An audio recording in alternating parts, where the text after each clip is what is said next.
I just looked at your numbers now. You had 3 Stanley Cups in a 6-year period, 2 in a 3-year period. 9 seasons, you've played 128 playoff games. 65 of those in a 3-year span, just 65 playoff games. That's almost an extra season. That's plus Team Canada.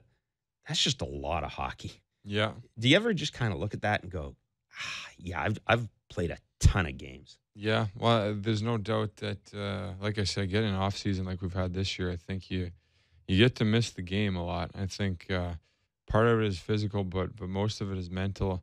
And I think when you miss it, you're going to come back, you're going to play better, you're going to enjoy it. And but there's no doubt getting to this stage of my career, you realize, hey, there's so many great young players coming in. There's so many good teams. Everyone's good. Everyone's going to be competitive.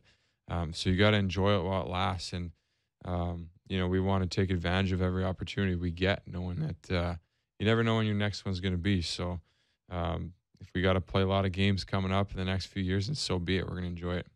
Now, one of the things the Blackhawks have been able to do, and I think it's one of the real special things about that franchise, is in a salary cap league, they've been able to keep a young core together. Had a sustained run of excellence. I know the last 2 years you were eliminated early in the playoffs, but by any measure, I think you'd have to say that the decade's been a pretty good one for the Blackhawks.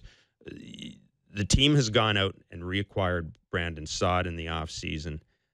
It's a guy you had a lot of success with. You're coming off a year, by your own admission, I would think you'd say it wasn't the best year you had in the NHL.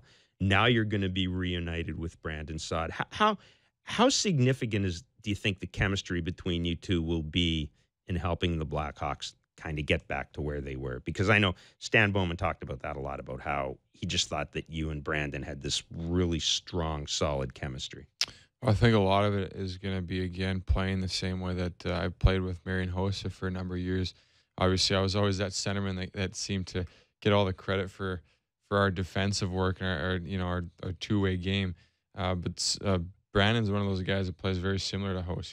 He's a great skater, great shot, great speed down the wing, incredible work ethic. But one of those guys that competes in the D zone. That as a winger, you probably don't get as much credit as you deserve. So it'll be nice to go out there and just know what to expect and know what you're going to get every single night, and get that consistency. And I think the two of us are going to have a lot of fun. I think we're looking forward to playing well and playing against other teams' top lines and D-men, but also going out there and creating offense the way we know we can.